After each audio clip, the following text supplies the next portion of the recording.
নমস্কার বন্ধুরা, পেকলিশ গল্পঝুড়িতে সকলকে স্বাগত। অনেক বছর আগের কথা।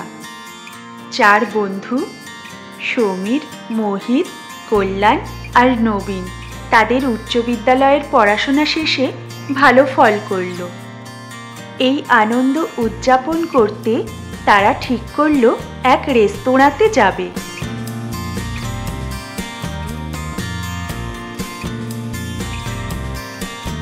কিছু চা আর জলখাবার খাওয়ার পর তারা মজার ছলে এক সিদ্ধান্ত নিল, ঠিক এই রেস্তোরাঁতেই প্রত্যেকে নিজেদের সফলতা নিয়ে 40 বছর পর নৈশভোজনে আবার দেখা করবে।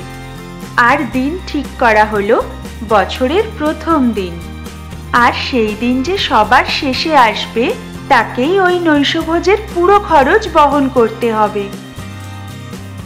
রেস্তোরাঁর এক কর্মচারী তাদের এই কথোপকথন শুনছিল। তারও ব্যাপারটিতে বেশ আগ্রহ জন্মালো। সে 4 বন্ধুকে গিয়ে বলল, খুব মজার শর্ত তো তোমাদের। 40 বছর পরে যদি আমিও এখানেই থাকি, তাহলে আমারও তোমাদের এই নৈশভোজ দেখার আগ্রহ আর অপেক্ষা রইল। বছরের পর বছর কাটতে লাগলো, সময় বয়ে চলল। তারা 4 বন্ধু উচ্চশিক্ষার জন্য আলাদা আলাদা জায়গায় চলে গেল সেই ছোট শহরটা ছেড়ে।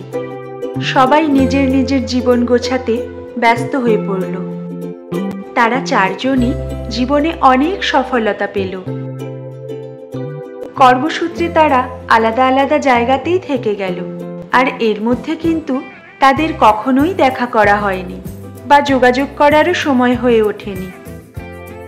40টা বছর পার হলো। ভালো বিষয় হলো তাদের প্রত্যেকেরই 40 বছর পরই দেখা করার কথাটা সবসময়ই মনে ছিল। নির্ধারিত দিনে সাক্ষাতের উৎসাহে 4 বন্ধু দিন গুনতে থাকলো। 40 বছর পর চিত্রটাই বদলে গেছে। ছোট্ট শহরটি অনেক উন্নতি করেছে। সেই ছোট্ট রেস্তোরাঁটাও এক মস্ত নামকরা 5 তারা রেস্তোরাঁ হয়ে গেছে। আর রেস্তোরাঁর সেই কর্মচারী হয়ে গেছে সেই রেস্তোরাঁরই ম্যানেজার। সেই বিশেষ দিনে সেই রেস্তোরাঁতেই সাক্ষাৎ করতে তারা এক এক করে আসতে শুরু করলো।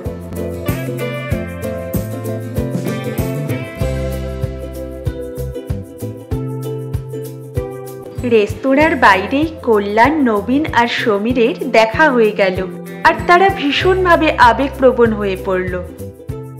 মোহিত তখনও এসে পৌঁছায়নি, তাই তারা 3 জন রেস্তোরাঁতে বসে মোহিতের অপেক্ষা করতে থাকলো আর 40 বছরের জমা থাকা সব গল্প করতে লাগলো।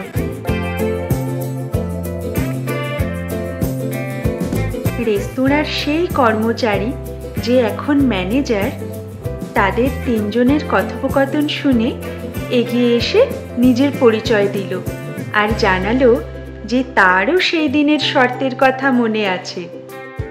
3 বন্ধু তার উন্নতিতে খুশি হলো। মোহিত তখনও এসে পৌঁছালো না। অনেকটা রাত হয়ে যাচ্ছে। 3 বন্ধু আলোচনা করছে যে মোহিত কি তাহলে আজকের দিনটির কথা ভুলে গেছে। এদিকে অভ্যর্থনা কক্ষে টেলিফোন বেজে ওঠে। টেলিফোনে ম্যানেজারকে চাওয়া হয় এবং ম্যানেজার এসে টেলিফোনে কথা বলেন। হ্যাঁ বলছি। হ্যাঁ এসেছেন, ওনারা মোহিত বাবুর অপেক্ষা করছে। আচ্ছা ঠিক আছে, জানিয়ে দিচ্ছি। ম্যানেজার তাদের 3 জনকে এসে জানালো, এক ব্যক্তি টেলিফোনে জানালেন মোহিত বাবু জানাতে বলেছেন তার হয়তো আর একটু দেরি হবে, তাই আপনারা নৈশভোজ শুরু করুন। অগত্যা তারা 3 জন মোহিতকে ছাড়াই নৈশভোজ শেষ করলো। খাওয়া শেষে ম্যানেজারকে ডেকে খাবারের বিল দিতে বলল। ম্যানেজার এসে জানালো যে খাবারের টাকা মেটানো হয়ে গেছে। এক্ষুনি এক যুবক এসে খাবারের বিল মিটিয়ে গেছে আর আপনাদের জন্য বাইরে অপেক্ষা করছে। তারা তিনজন ভীষণ অবাক হলো। আর কে এই যুবক, এই চিন্তা করতে করতে রেস্তোরাঁর বাইরে বেরিয়ে এলো। দেখলো ঝকঝকে এক যুবক তাদের দিকে এগিয়ে আসছে। যুবক তাদের পায়ে হাত দিয়ে প্রণাম জানালো আর বলল, আমার নাম মৃদুল। আমি আপনাদের বন্ধু মোহিত বাবুর ছেলে। আমি ছোট থেকেই বাবার কাছে 40 বছর পরের এই দিনে সাক্ষাতের কথাটা শুনেছি, তাই জানি। 3 মাস আগে বাবা যখন ক্যান্সারের শেষ পর্যায়ে, বাবা বুঝতে পারছিলেন যে তার বোধহয় এই দিনে আর আশা হবে না। তখনই বাবা আজকের দিনে কিভাবে সব ব্যবস্থা করতে হবে তা আমাকে সমস্তটা বুঝিয়ে বলে দিয়েছিলেন। আর এটাও বলে দিয়েছিলেন একমাত্র সবশেষেই যেন আমি আপনাদের সাথে দেখা করি, যাতে আপনাদের তিনজনের খুশির সাক্ষাতে একটুও দুঃখের ছায়া না পড়ে। 3 বন্ধুর মুখে তখন দুঃখের রেখা। মৃদুল দীর্ঘ নিঃশ্বাস ছেড়ে বলল, বাবা আমাদের সবাইকে ছেড়ে চলে গেছেন 3 মাস হলো। আর উনি বলে গেছেন আপনারা তিনজন যেন এভাবেই দেখা করতে থাকেন। 3 জনের কাছ থেকে বিদায় নিয়ে মৃদুল ফিরে গেল। কষ্টে আর কান্নায় তাদের 3 জনের গলা বুজে আসছিল। মোহিতের সাথে তাদের আর কোনো দিনও দেখা হবে না।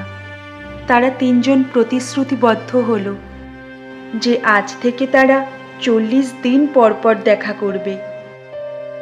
40 বছর আগের মোহিতকে মনে করে আবেগপ্রবণ হয়ে তারা 3 জন 3 জনকে জড়িয়ে ধরল। সেই সম্পর্কগুলিকে সময় দাও যা তোমার কাছে সত্যিই গুরুত্বপূর্ণ। প্রকৃত সফলতা শুধু আমাদের অর্জনে নয়, বরং সেই মুহূর্তগুলিতে এবং সেই মানুষদের জন্য সময় দেওয়ার মধ্যে রয়েছে যারা আমাদের জন্য সত্যিই মূল্যবান। গল্পগুলো তোমাদের কেমন লাগছে জানিও কিন্তু। ভালো লাগলে লাইক, কমেন্ট, শেয়ার আর অবশ্যই সাবস্ক্রাইব করো।